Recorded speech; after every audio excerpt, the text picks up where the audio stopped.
Congratulations. You didn't arrive here by chance. You didn't click on this at random. You are standing in the exact place you were meant to be, at the precise moment heaven appointed for you. This message is not an accident, and it is not general. It was crafted intentionally with you in mind. Before this video ever began to play, I already knew your heart. I already saw what you have been carrying in silence. I already understood the weight you've been trying to manage on your own. Long before you searched, scrolled, or hesitated, these words were prepared for this very moment in your life.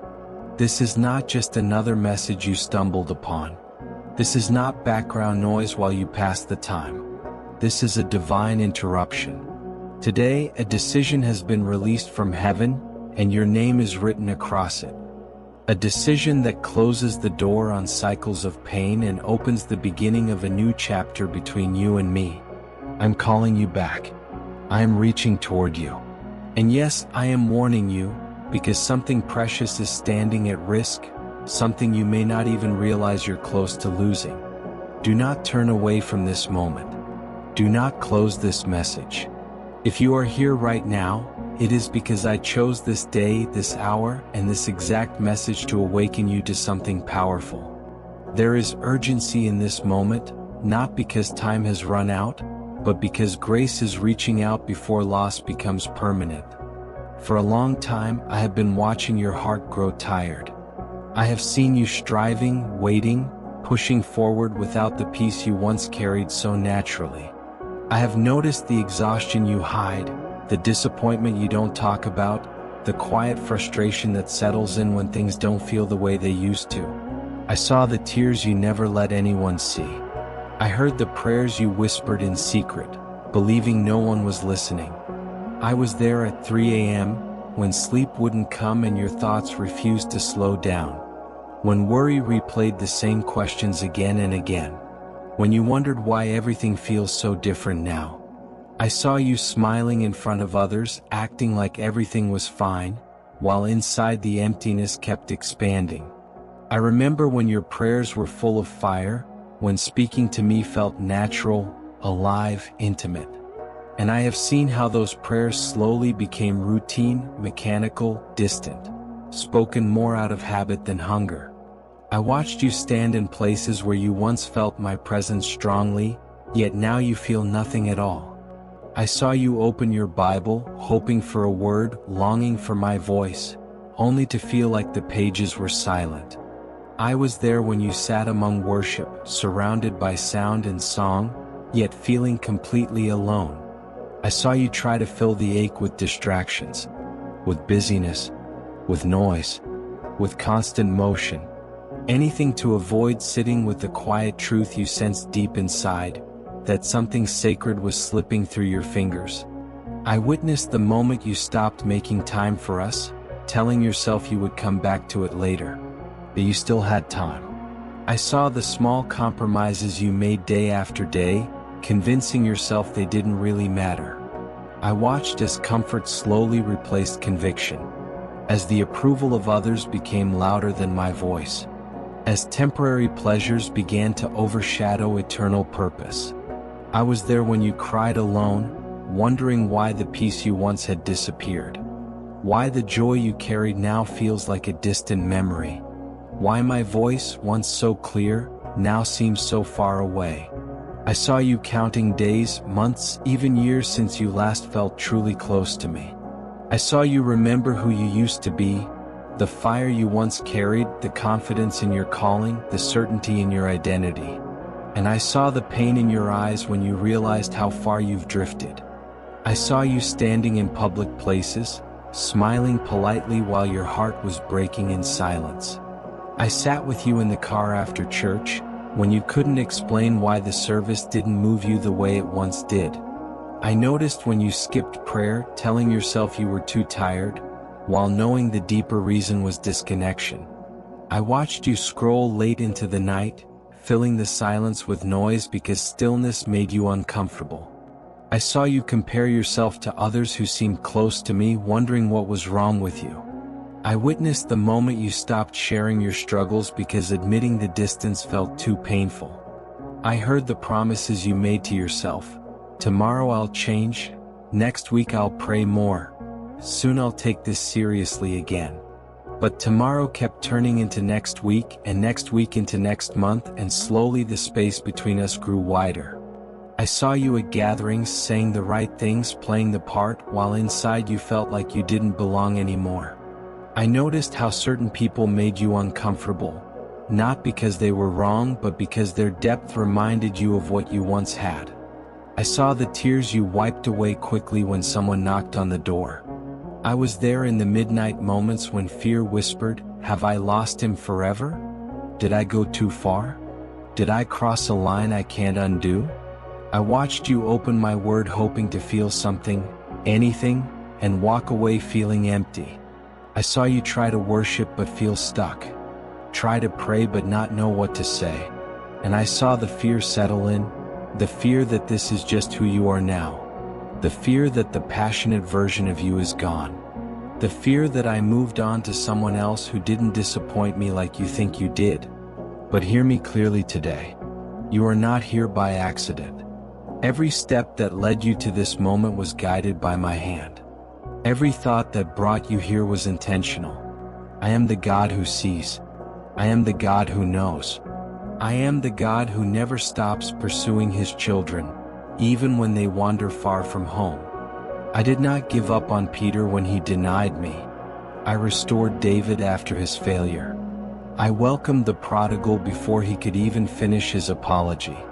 I spoke to the woman at the well not to condemn her, but to give her living water. I am the same God who formed you, who knit you together with purpose, who knows every detail of your life. I sent my son for you not when you were perfect, but while you were still broken. My power has not faded. My love has not weakened. My faithfulness has never failed. And today I need you to understand this. What you are close to losing is not just a feeling. It is intimacy. It is sensitivity to my voice. It is the covering of my presence. It is peace, joy, and purpose. This loss is not about circumstances. It is about choices. And it depends on what you do with this moment. This is a warning, but it is also an invitation. An order has already been released in heaven. A decision has been made. This is an awakening, a call back to where you belong. And this restoration does not depend on your ability to fix yourself. It depends on your willingness to return. What I am releasing over your life carries the power to undo every consequence of your wandering. It holds the anointing to reverse what drift has damaged. It carries the grace to cleanse every mark of guilt, every layer of shame you've carried quietly for too long. The restoration I am pouring out today is not limited by how far you've gone. It is not measured by how long you've been distant. It is not determined by what you failed to do or what you regret doing. This restoration responds to one thing only: your willingness to receive it. In this very moment, I am speaking restoration over your spiritual life. I am breathing renewal into your prayer life. I am declaring transformation over your entire relationship with me.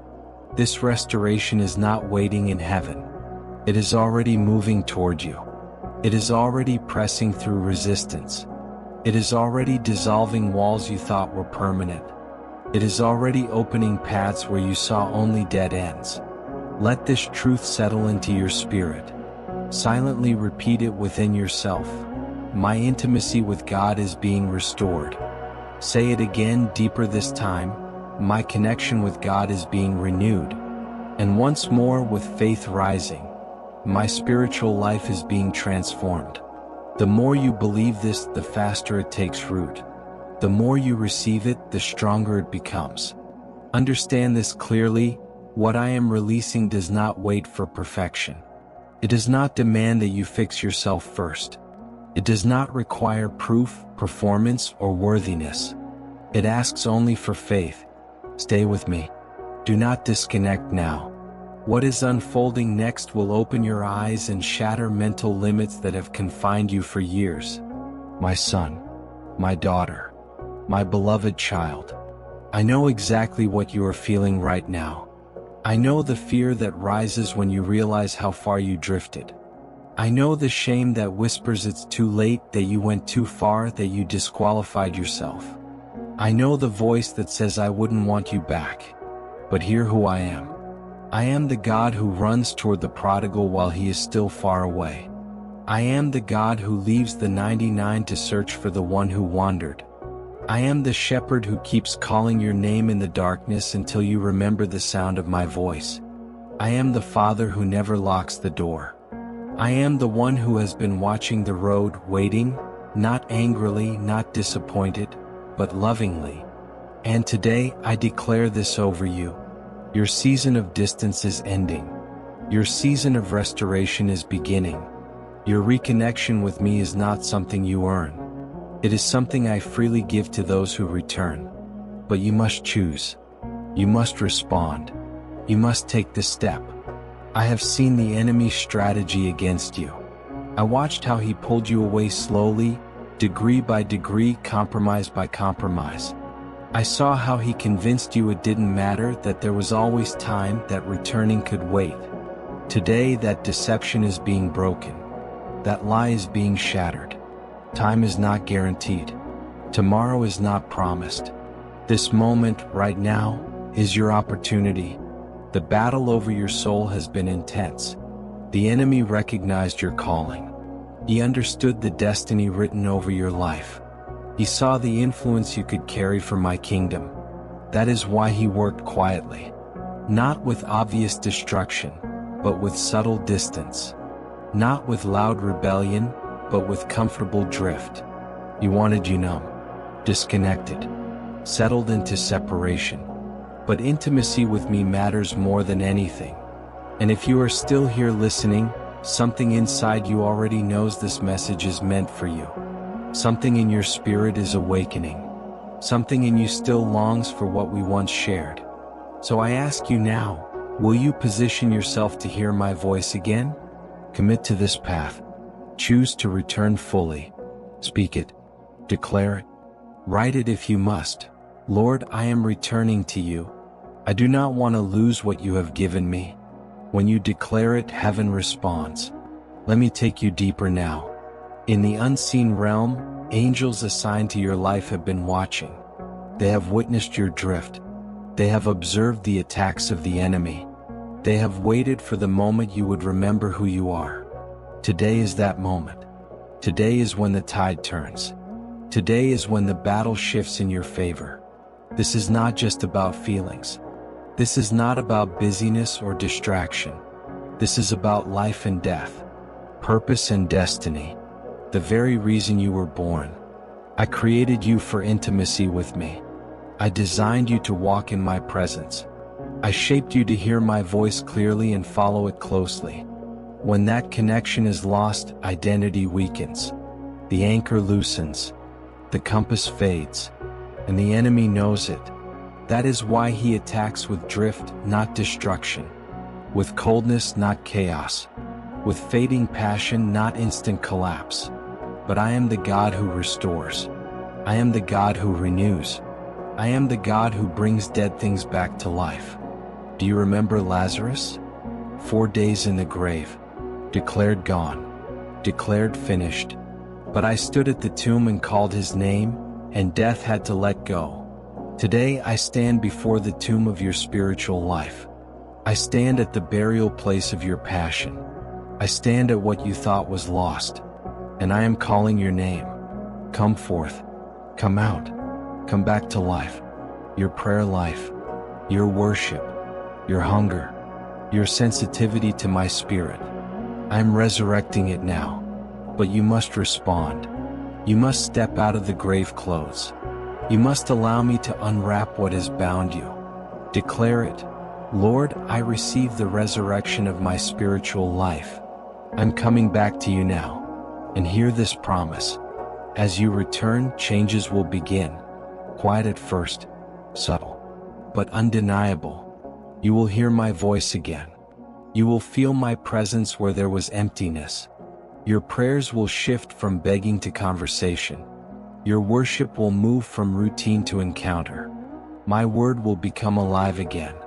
You will wake with expectation instead of dread. You will walk with peace instead of panic. You will live with purpose, not just survival. Others will notice. They will see light return to your eyes. They will hear life in your voice. And you will testify. Restoration will touch your family. Clarity will return to your calling. Purpose will awaken in your work. This is not imagination. This is prophetic truth. But hear me carefully, the enemy will try to steal this moment. He will whisper doubt. He will suggest delay. He will try to distract you immediately. Do not allow it. Now is the time. The door is open. The invitation stands. Step through it, and let me bless you. I declare the chains of spiritual coldness broken. I decree confusion lifted. I speak intimacy restored. I bless your prayer life with fresh fire, your worship with real encounter, your mind with clarity, your heart with passion. I surround you with my presence. I fill you with my spirit. Where there was emptiness, there is fullness. Where there was distance, there is closeness. Where there was silence, there is clarity. You will hear my voice again.